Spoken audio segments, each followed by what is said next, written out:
خپل فرهنګ د خپل کلتور ته نو په دې باندې ډیر زیات را باندې ګرانی بس الله دې سرلړی او آباد لره سلامت اوسې خیر اوسې مننه قربان دي شم الله دې سپارم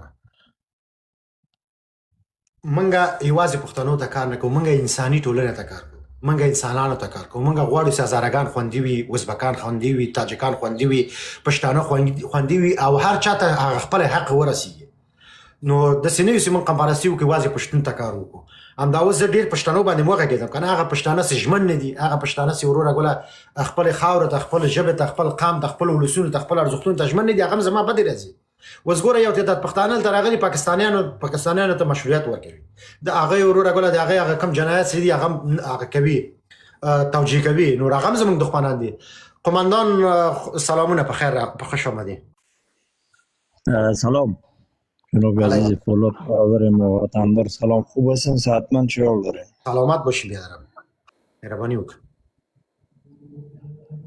تشکر از اینکه بالا آوردین صحبت ها داشتین مفتون باش که یکان موضوع را ما هم شریک بسازیم در قدم نخست که صحبت های ما آغاز بکنم ما در کل از هر ملتی که باشه یک جوان در قبال قومیت و تاریخ و فرهنگ خود مبارزه بکنه مطالعه بکنه خیلی دوستش دارم از هر قومی که باشه دیگر در رابطه با قومای تاجیک صحبت کردی یک کمی گوش کردم یک بار آمدم و همچنان در ارتباط به هزاره ازبک صحبت کردی خب عزیز ما یک قسم صحبت بکنم که در اون وطن سربازی کردیم حالا نمیگیم رتبه‌دار و اینش هم در کل تا اشرف غنی پایین سرباز گفته میشه کسی که خلاصه در سرزمین وظیفه انجام داده بله بودیم در اون جایی که وظیفه میکردیم از اقوام افغانستان در کنار ما بود ما در کنارش بودیم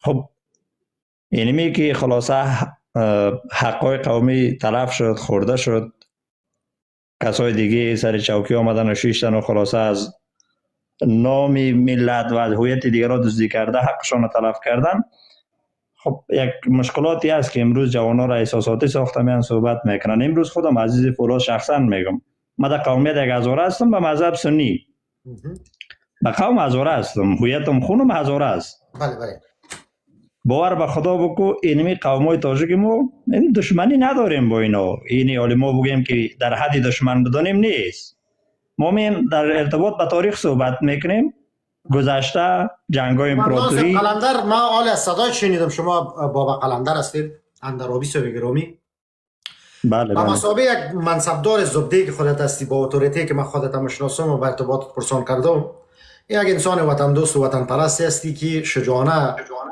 از حق مردم دفاع کردی از حق تمام اقوام دفاع کردی ما اول خود سپاسگزاری میکنیم که در باران هم نه باران دیدی نه برف دیدی نه طوفان دیدی و بالاخره همو یونیفرم مقدس نظام پوشیدی و بالاخره به مردمت مصدر خدمت شدی اینا رو به مثابه یک منصبدار حس بکن اگر ایواز اینمی طالبایی که فعلا حاکم هستن اینمی مردمای شورای نظار اینمی مردمایی که 24 ساعت توهین میکنن اگر اینا ایواز از این طالب حاکم میبودن این افغانستان چی رقم خواهد بود یک دقیقه از جان قند با معذرت محترمت با معذرت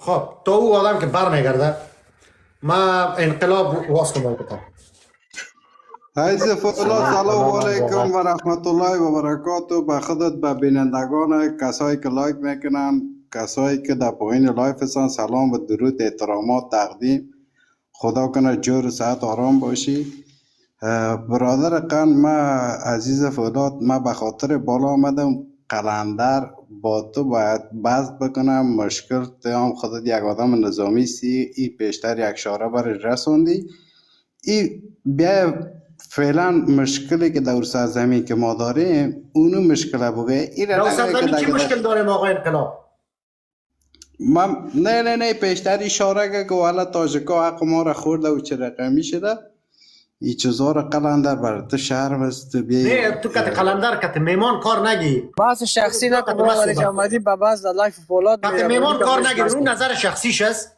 شما بیاین همراه ما صحبت بکنین بفرمایید مهربانی ما صرف به خاطر عزیز فولاد بالا شدم باش خیر او مایکش واس شد ما می سوال مرا یادم جواب بده، باز میایم به نوبت شما که رسیدیم باز که شما صحبت میکنیم.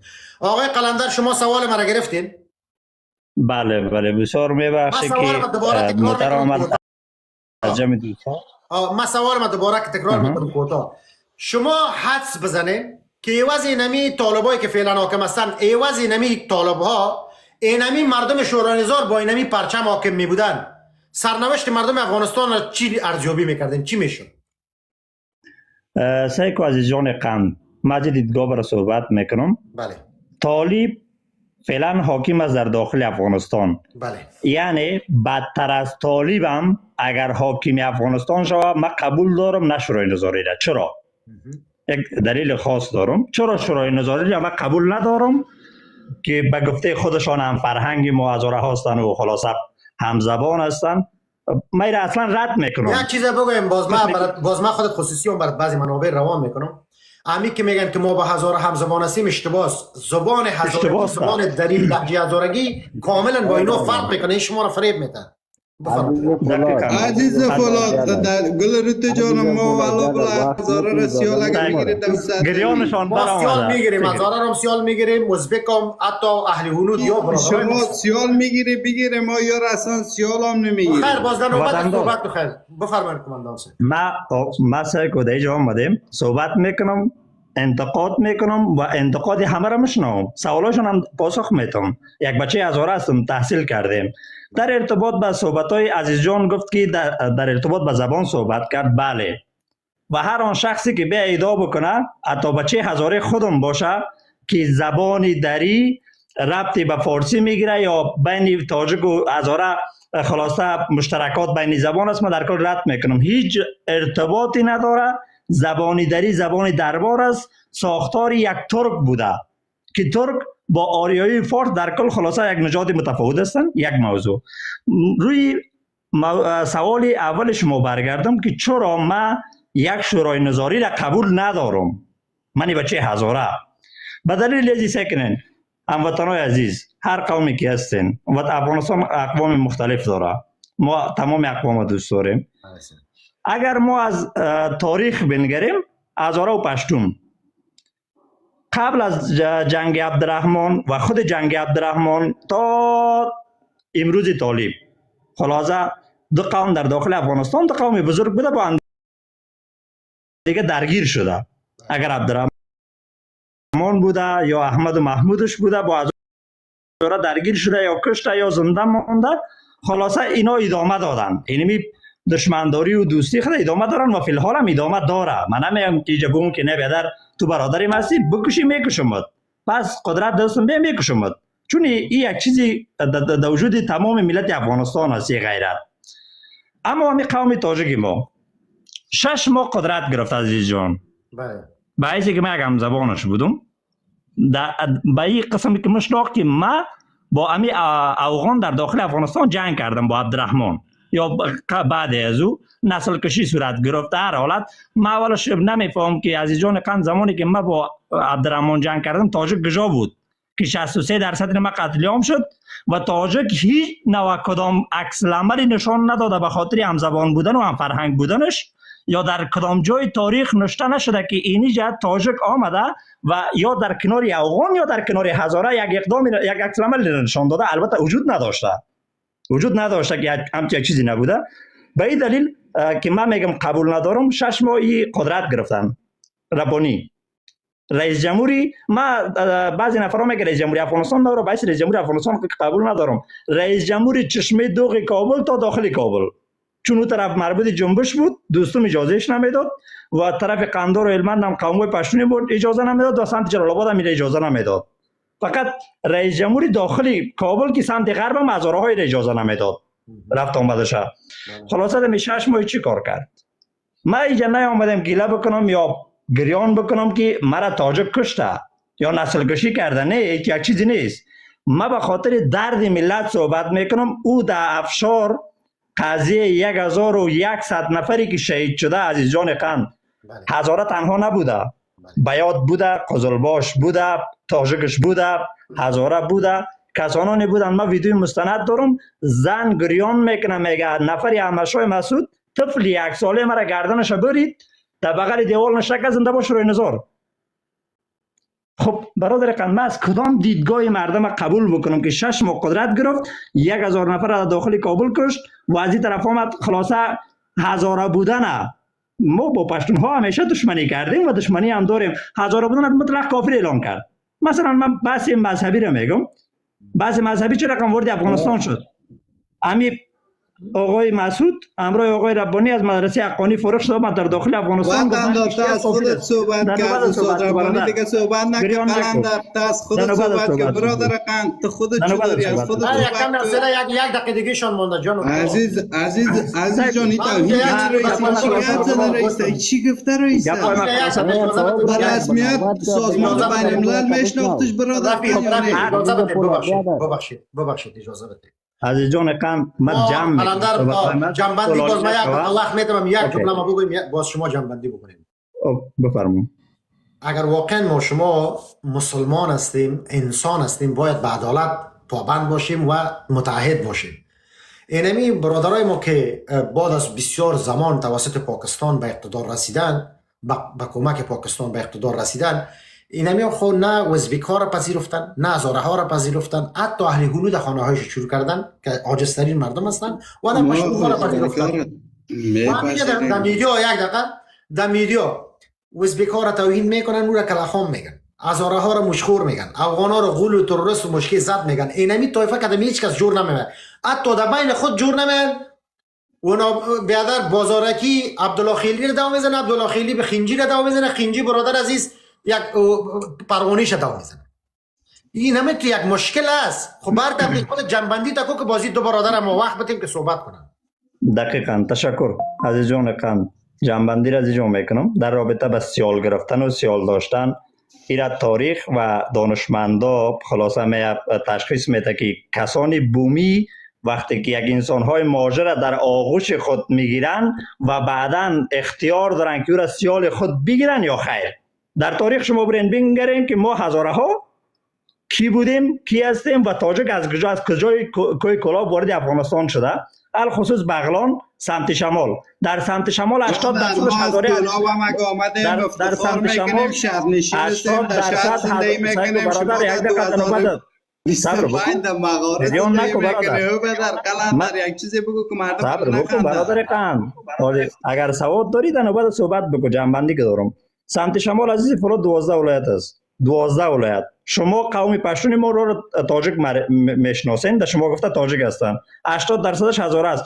گریانی نسل مسعودیزم به است که بابا قلندر می از سمت شمال صحبت میگره که ما هزاره هستیم. به این دلیل برادر قند من تو صراحتا بیان میکنم خلاصه اقوام افغانستان اونموجه حق و حقوق داره که از خود دفاع بکنه.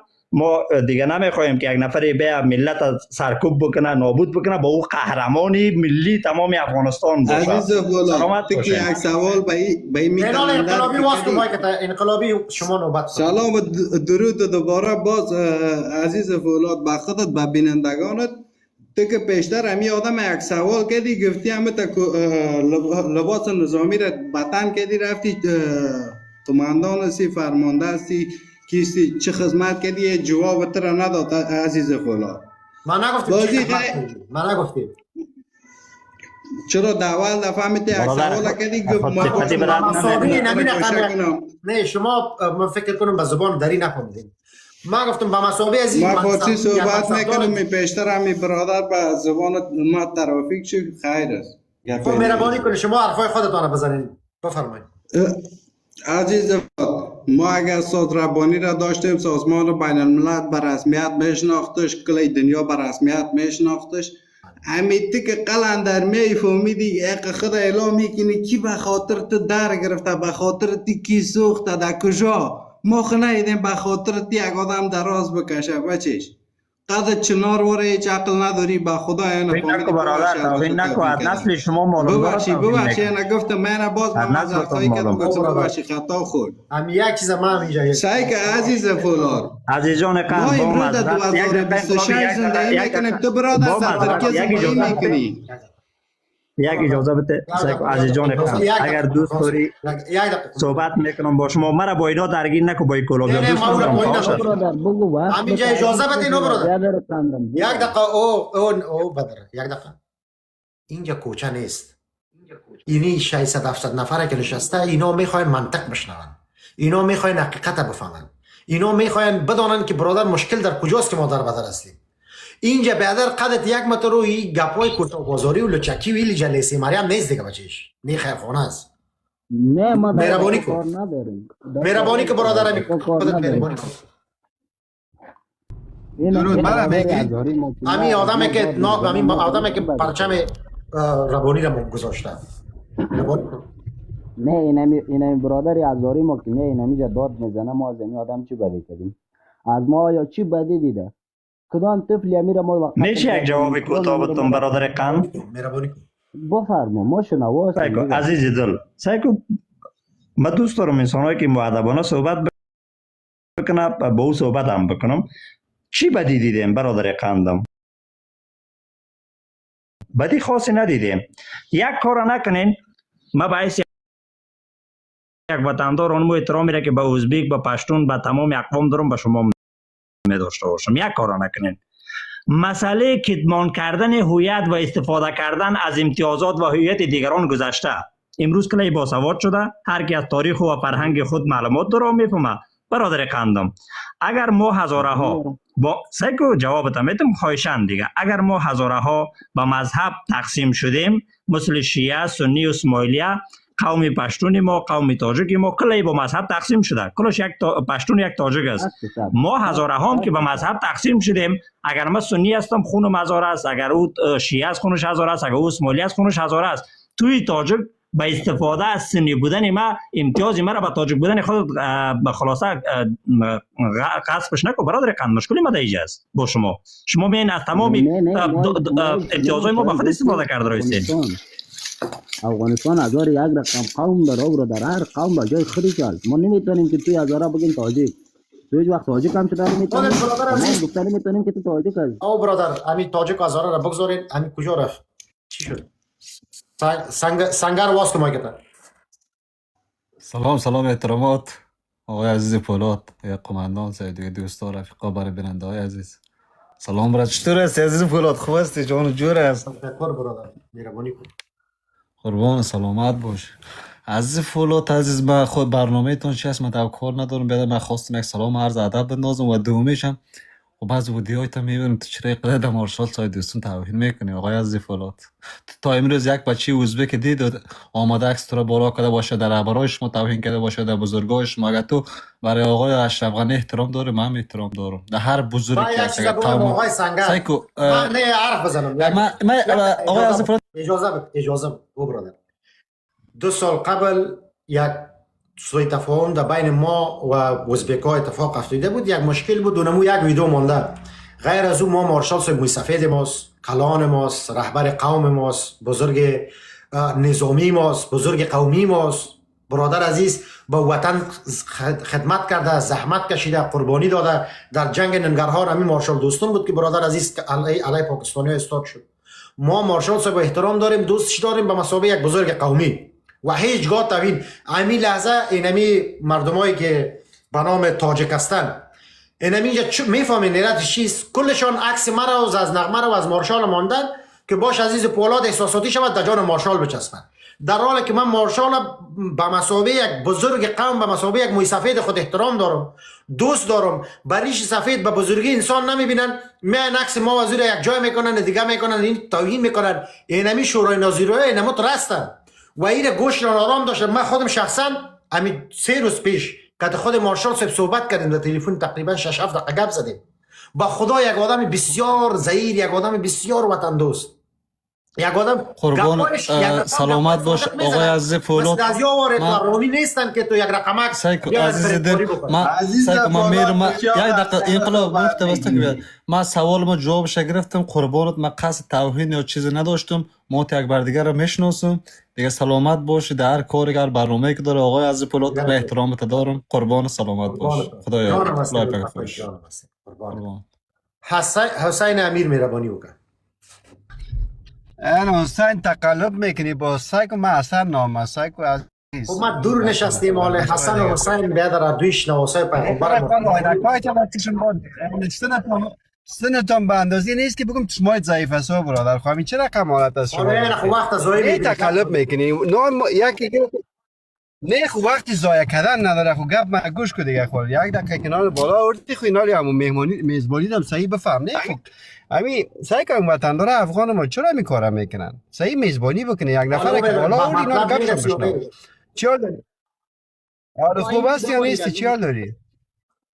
نه صبر که تا شو میگه که من اینجا کوچه و بازار نیست، توهین نمیکنم، احترام میگذارم، بازنامی جناب مثل همون سیاسرهای شلیته وار یک عوده و زدی ما مرد که هست سر قدر گپا جمع نمیگیره که اصلا گفتم یا حسین تو دیگه حال ما را بیادر اینجا محکمه نکن میکشی ما را. تو بیادر یک ساعت اینجا بیادر اوسقالی میکنی. اوسقالی نیست بند سیجه اینجا 600-700 نفر نشسته آدم ما را گپ بزن که یک چیز از تو بیاموزن. اوسقال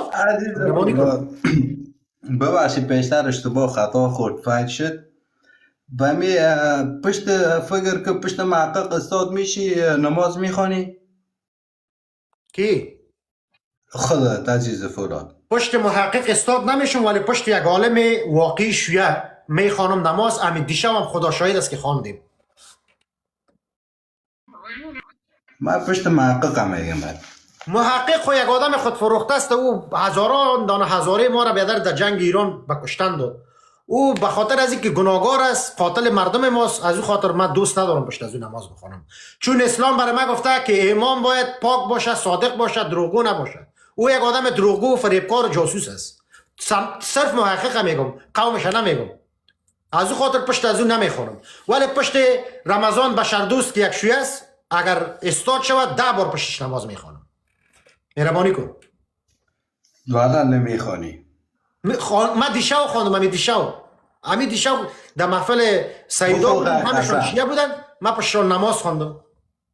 بخو قسم پروردگار قسم همین دیشب نماز خواندم. همین دیشب ما خو شیعه عزیزی ماست. او برادر همین مذهب میفهمی؟ مذهب شما خودتان مذهب گوش کو. مذهب دو جاده مختلف است بر رسیدن به پروردگار. سنی یک جاده برات ساخته، امام اعظم صاحب تفسیر کرده، فقه کرده، بیادر وضاحت داده دینه. سنی این شکل کرده. شیعه و سنی برای من هیچ اردوش مسلمان است و من سر حدیث و قرآن مسلمان هستم. تفسیر ما میتونم تفسیر بکنم یک چیزه، ولی اونا علم داشتن، آگاهی داشتن، تفسیر کردن. نیم مردم او تفسیر از اون دوست دارن، نیم مردم بیادر امام اعظم و شافعی و حنفی و اینا را انبلی و اینا را دوست دارن. خب ما یا کلش احترام داریم، مسلمان هستیم دیگه، بیادر ما.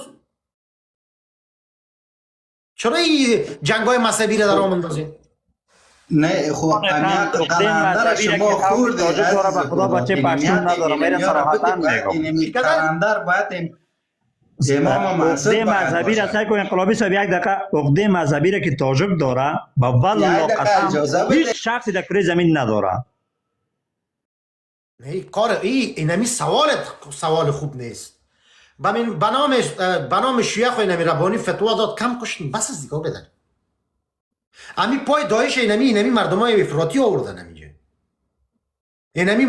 اینمی محقق بود که برادر عزیز رفت اونمونجا هزاره های نازنین ما را، جوانکای 17 ساله و 18 ساله را به بهانه ایزی که کیستان براتون میتیم، مسناد براتون میتیم، به کشتن روان کردیم. عزیزان قند با معذرت اگر لطف کنی یک دقیقه اجازه بدی در رابطه با محقق سعی کنین. عزیزان قند اگر محقق در دوران جمهوریت باعث رهبر قومی هزاره ها در داخل افغانستان بود، امروز باعث یک مهره سوخته است. هیچ هزاره او را باعث نماینده خود قبول نمیکنه، خود فروخته است. برای ما کدام جایگاه خاصی نداره. البته ایره باید بشنوین. میفهمم. پشتو نیازه مهربانی بکنین پشت شوای وطن شما باز. سلام علیکم. وقت اما بخیر. سپاس که مرا بالا آوردی آقای پولاد. موضوع لایفتان محقق است فکر کنم که یک درست است؟ نه سر محقق نیست. آقای پولاد راجی به چی بچه ها صحبت کردن مختلف؟ بینال سعی که پشتوی نیازه است. تو بچه بسیار محترم هستی. تو دیگه بحث طال عید نگرفتی بالا آمدی. نه من تازه آمدم راجع به اینمی بحث ما بمیست که برادر عزیز میاین تاپی تروریست بالای مردم افغانستان میزنن، در حالی که واقعی اصلی ترین تروریست همین پارسیواناست. اینمی تروریست بودن اینمی که تو بری بیادر لبنان بمبارد کنی بکشی. بیادر عزیز لیبیا را بمبارد کردن، سوریه را بمبارد کردن، عراق را بمبارد کردن، اینمی پارسی زبان ها ایران. برادر عزیز لبنان را بمبارد کردن و فعلا دمی نزدیکا دمی چند روز پیش قطر را بمبارد کردن، برادر سعودی را بمبارد کردن، انسان کشتن. تو برای ما یک سند نشان بده که طالب بالا یک کشور حمله کرده باشه. تو برای ما یک سند نشان بده که یعنی من میگم سگ طالب از این پارسی زبان ها کرده خوب است. پارسی زبان ها ایران کرده البته. بله 100%. من این صحبت رو بیارم. اوکی سپاس. خب واقعیت همو موضوع پیشی هم که اگه همی افغان ها را چقدر این پارسی زبان ها اذیت کردن بالخصوص به مردم ایران و همچنان همی مردم در سوریه که روان میکردن، مردم عراق کشتن. فعلا کشورهای امارات هیچ اصلا با مسائل سیاسی هیچ درگیر نبودن، اونا مصروف اقتصاد خود کار خود بودن، سر اونا هم حمله کردن. اینا واقعیت در کل فارسی زبان ها بالخصوص ایرانی ها بدتر از داعش و بدتر از همه گروپ های تروریستی که در دنیا برچسب برش که 1 سال قبل برای افغان ها کردن، در حالتی که دموکراسی بوده، در حالتی که اونا داد از انسانیت و دانش و خیلی مسائل چیزای مدر میزنن، برای افغان ها مثل یک رفتار خیلی فجیع کردن. و حال اینا بعد از اینکه در جنگی چی شده حالی میخوان افغانا را به دروغ بگن که شما ما برادر ما هستی. وقتی که چیزی برشان نماند بی عزت شدن، فهمیدن که ظلمشان پس جهان بر ظلم پاسخ میده، دوباره اونا فهمیدن که نه افغانا برادر ما. یکی به این خاطرم که امارات اجازه نداد که امریکا بگرام بگیره از خاک افغانستان برشان حمله کنه. این مسئله سیاسی او فرق میکنه. مشکل ما این لایف تیک تاک هستی به خاطر تفهیم جوان هستند. جوان ها باید بفهمند که آقای حبیبالله کلکانی و ملا هیبت الله تقریبا یکسان هستند، ولی بعضی تفاوت ها دارن. مثلا حبیبالله کلکانی بنیانگذار افراطیسم، ملاییسم و اخوانیسم بود، بنیانگذار دشمنی با پنتون و پیشرفت و ترقی و آزادی های بیان و آزادی های اجتماعی و فرهنگی و بالاخره آزادی های زنان بودن. ولی هیبت الله همین شکل، ولی هیبت الله و حبیبالله کلکانی یک فرق کوچک داره، چون هیبت الله باز بیناموس نیست، باز زنان مردم کار نداره، او کار داشت و بیناموسی میکردن. این شکل شاگردای از او ربانی و مسعود امثال همشون. بر تقدیر میایم سر هوای این برادر دیگه ما به نام عزیز جان قند اگر اجازه بدید خداحافظی کنیم. درود سلام. ما میخوایم برام از حضورتان عزیز جان اگر برادر قند خوش آمدید، هر وقت بهم سلامت باشید. تشکر. در آخر یک کوتاه یک چیزی میخوایم بگویم، بعدش با حضورتان مرخص میشیم ان شاء الله. با هستیم. بله. سکرن وطندارای قند اینمی قلن در حق از قومای افغانا بگیری، طرف تاجیکان دیگه تان باز نکردی. ما به سواد صحبت نمیکنم. سکرن عزیزان دل، همین تاجیکایی که میان خلاصه گپ از بحثی تحویل میگیریم یا سیال میگیریم نمیگیریم میگن، من تو صراحتا بیان میکنم، من هزاره با برادر پشتون دشمنی و دوستی خود دارم، در تاریخ ثابت شده که بودیم دشمنی و دوستی کردیم و ادامه هم داره. یعنی توی تاجیکه همین تو صراحتا برات میگم، نه سیال خود میگیرم، نه با تو دشمنی میکنم، نه در حد دشمنی ما در حد قلم است، نه در حد سلاح. قهرمان ملی احمد شاه مسعودی او را که تو خدای خود حساب کرده، از یک بچه هزارگی ما از یک بچه هزارگی خول لقولی کابل فرار میکرد. تشکر آقای قماندان. سلامت باشید. هوای وطن تاجیک مهربانی که برادر. درود سلام به هم عزیزان. همین لاف پتاق همی جنازان و عزیز برو مردم تنجات بده، بگذار تفرق اندازی نکن، معلوم است. درود سلام هم عزیزان که هستن پایین لاف بالای لایف. اول از محقق صحبت شد. محقق اگر در سابق مورد سوخته میگه، هر آن چیزی بود در امروز در این شرایط یک حرف حقیقت گفته که بعضی کسا را سوزش گرفته. حرف حقیقتش اینه نیست. مثل دکتر لطیف پترام امروز مرز رسمی که تمام کشورها آوای وطن. یک دقیقه فولاد عزیز. سوال بکنم. یک دقیقه. فولاد عزیز. یک دقیقه اجازه بدین. هوای وطن مرا بگذار صحبت من کنم با اول شما را صاحب بشناسم حالا که شما کی میزبانی هستین خیلی او رقم برادر. نمیشه خو یا برادر حالا من من شما را دو بشناسم صحبت که شما کی نکردم هستین او برادر خو رقم حالا نمیشه من که تو میای. حالا من حالا چه من رقم نمیفهم که میشناسی او برادر من نمیفهم که تو از تاجیکستان آمده ای، تو از برادر ایران آمده ای، تو من خود یک اون معرفی کسی بکن هستم کی که یک هستی. وقت گوش بگی من تاجیک فارسی زبان خراسان هستم خراسان بنا- کجاست؟ اه؟ خراسان زادگاه خودت زادگاه ما کجاست؟ زادگاه تو معلوم نیست که تو نیم آخه نشان بده بگذار که دمی نقشه سیاسی او دنیا برادر نشان مرا بده. مگذاری صحبت کنم یا نه خب لوگر، برادر. پکتیا، جلال آباد، یک قندهار، دقیقه این سایه یک دقیقه خراسان است. برادر. انقلاب عزیز سگ تو عزیز یک دقیقه عزیز کلتون یک فولاد سر یک میزبانی سر تو ما که آواز یک نکن نه نو هوای وطن. یک دقیقه تو نوشته کردی هوای وطن تاجیک، میگم از کجاستی؟ میگم از خراسان. اینال تو برادر یک دقیقه همین دو شخص یک دقیقه اینال تو گفتی من تاجیک خراسان هستم، پیشوری نمی 800 نفر یک سند اگه آوردی که تاجیک در خراسان ثابت ساختی من قبول میکنم گپتا. مهربانی که در کجای خراسان بودی خودت؟ گوش بگی من اوست نمیره من استاد محقق نامش شنیدیم امروز استاد محقق حرف او برادر پایین شو. ما میگم تو برای ما کتما منطق بگو. محقق با محقق برادر خودش در قریه نمیمونن، میگه اسم خانه خان بسته کن. او یک دهن کرایی، یک رباط است، یک جاسوس پاکستان، یک مزدور است.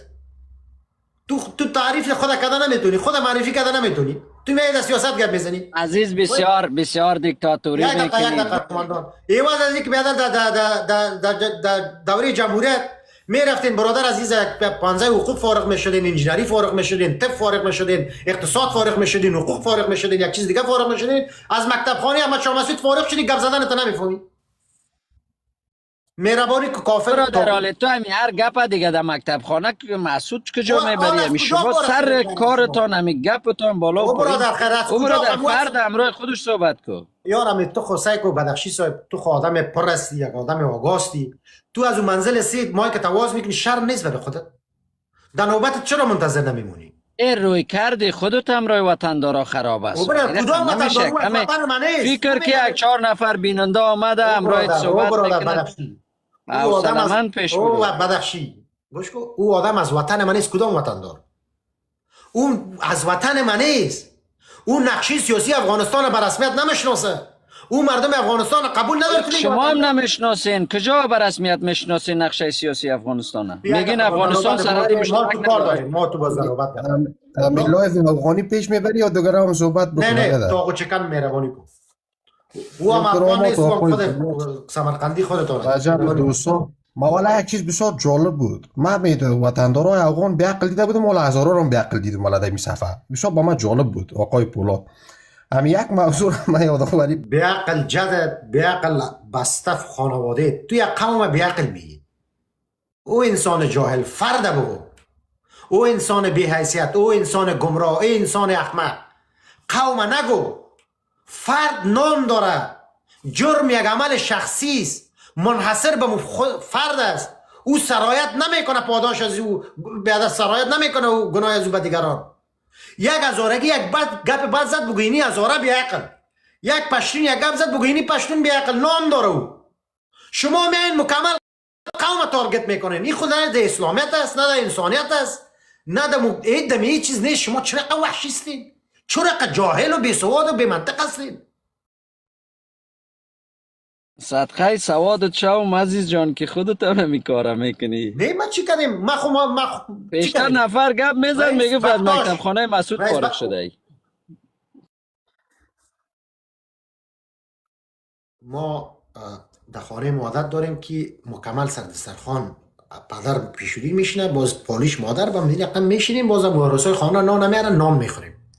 با دمی سر نان خوردن بعضی کجا میشینه کنی بم پدر یک دقیقه قماندان صاحب، یک دقیقه سرم ده. یک دقیقه بازمی پدر شروع میکنه بعضی وعظ و نصیحت‌ها را میکنن. مثلا میگه که در یک مجلس که مدرین بچیم 2 نفر صحبت میکنه، تو استاد باش، تو بین حرفشون نپر.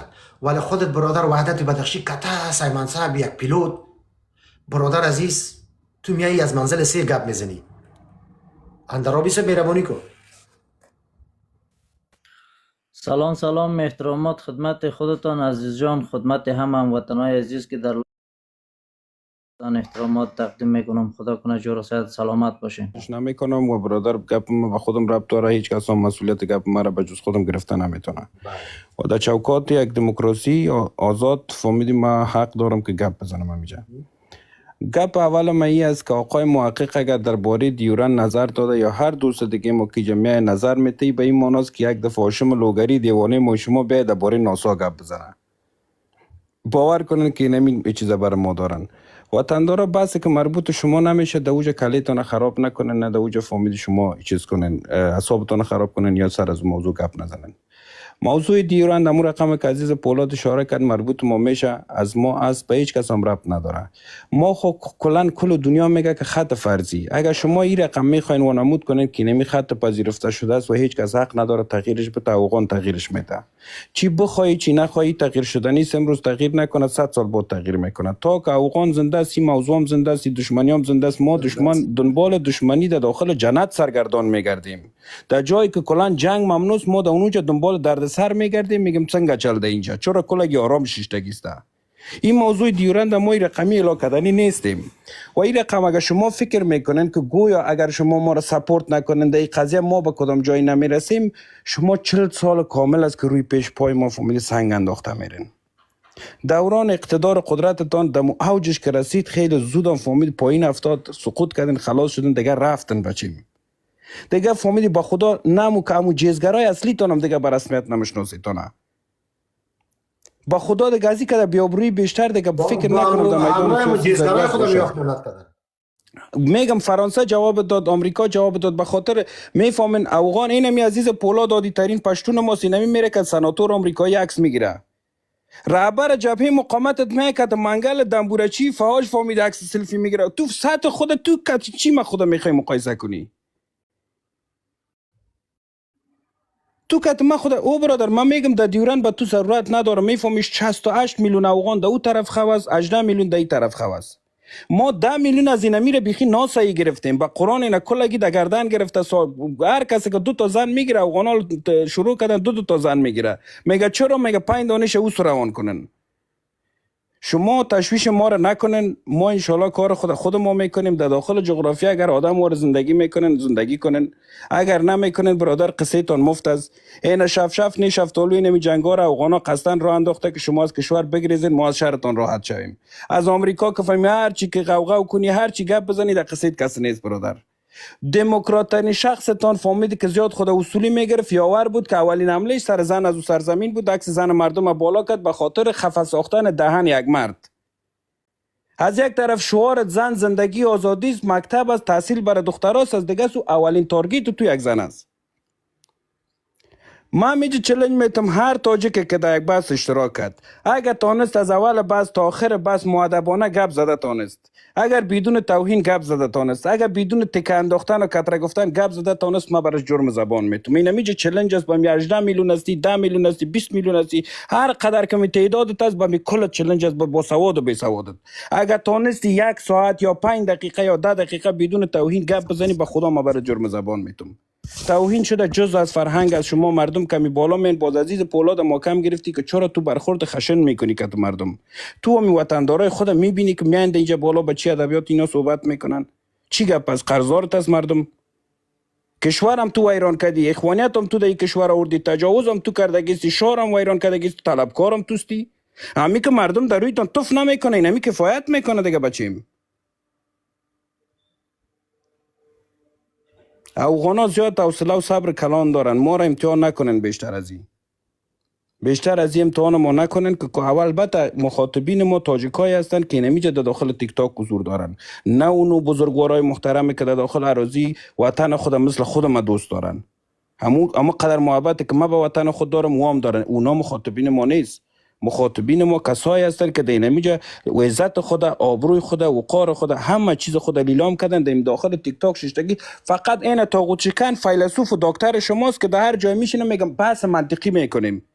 اولین گپش توهین از آخرین هدف شما میفهمی چیز؟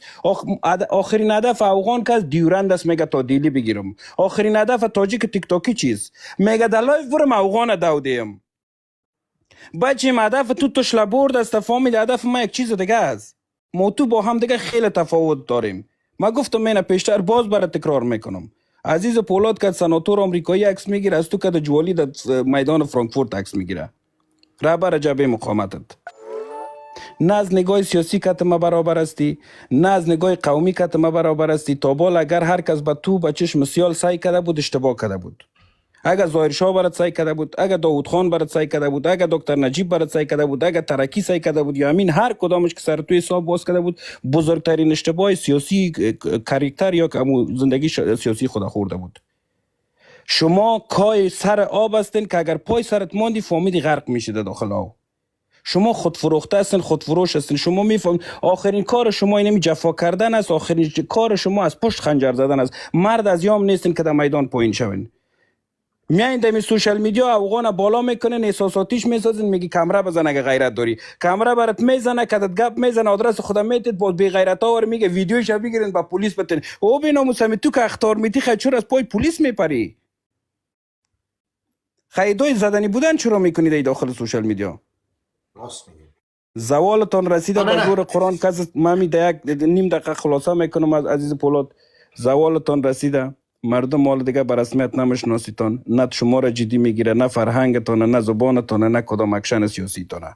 بازم میگم نظر دادن شما و به شمول آقای محقق و هر و رمزاده که برخلاف منافع ملی افغانستان صحبت میکنه، نظر دادن شما در باره خط دیورن به این معناست که هاشم لوگری در باره ناسا گپ بزنه. خیلی دور از بچیم فهمیدی که گپا خواب است و خیال محال است و جنون. صبر افغان فهمید امتحان نکنین به زور قرآن که باز خودتان دستایتان هم بسته میکنن، پشکر در پشت سر در دستت میته، میگه بده و طرف دیورن نگنی من میزنم. همین محقق من نمیفهم این کلان آدم است، موی سفید شده دیگه، از این که در کلان نمیشه. خودش ببینید در چی وضعیت. حتی اونمو صلاحیت خانواده خود، زن خود، فرزند خود، داشته های خود، این چیز خود نداره. یک آدمی که بیخی اوکش شدگی سو میسر دیورن وار یک موضوع گپ میزنه. تو کی؟ تو چی کاره؟ هو آریو برادر؟ بخی بانه بخی تو قبر پدرت پیش رفته، تو کی هستی تو؟ این نمی ها دانایشانه این قرزشانه این گپ کتا میزنن. بخی زی میادر میره یک لقب هم برشان میتونه. کدام امضا کت ما بودی، شریک بودی که از تو پرسان کرده باشیم تیلی کار میکنه بیادر قبول تاریخ میشه.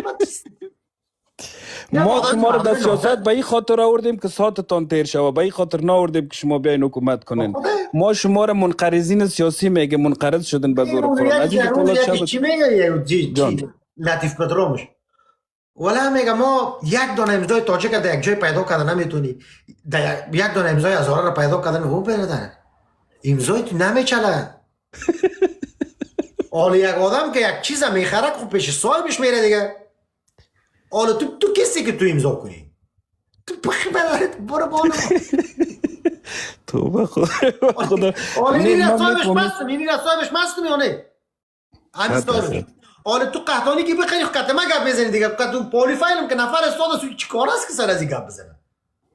بخیری قباله بگو صاحب مالک از تو محقق دوست اومدی تلویزیون تا بسته کرد، تلویزیون تا گرفته نمیتونی، بسته وطن به مردم میدی. بیا تو تشکر جناب پولاد صاحب عزیز، تشکر، شبت بخیر. قربان صبح. در اینجا هیچ انسان دیگه حق نداره مداخله بکنه، نه ضرورت است بر از اینا، نه کس از پیششان خواهش کرده. اگر که تو کدام مشوره کرده باشیم در وقت تو حق داری که حال گپ بزنی. فعلا برادر نیستی در میحدش صدقی تو شما محقق صاحب یا خلیلی صاحب یا عطا محمد نور صاحب یا برادر احمد مسعود صاحب، تو نیستی، ضرورت لازم نیست که گپ بزنی صدقیتون شما اگر قرار باشن گپ بزنین به خاطر خود گپ بزنین. مثلا من احمد مسعود می بودم باید به خاطر مشکلات خود گپ میزنم که من مثلا میگفتم که 5 سال میشه ما پیش قبر پدرم دعا کردن نرفتیم، هر رقم که میشه باید یک راه پیدا کنم در اینی مسائل باید گپ بزنیم. او دیورن بسیار موضوع دیگه کس است، او موضوع مربوط شما نیست برادرم. به خصوص مردم شورای نظام میگم هیچ ضرور نیست که شما گپ بزنین. امی احمد مسعودی صاحب که عکسش مونده صدقیتون شون ببخشید دیگه. مهربانی کنین آقای تاجک بچه. علیکم احترامات به تمام دوستای عزیز. واسیم بخیر سیاه جور است. از پولاد گفتی به باره محقق که خط دیورند گفتی خط مرزی شناخته شده. خب عبدالرحمن خان خوان 40 میلیون نفوسی چرا ناموسش خو سودا کرده دیگه چی کنیم دیگه؟ ما را کدام سند داری عبدالرحمن در چشم دیدی که سودا کرده؟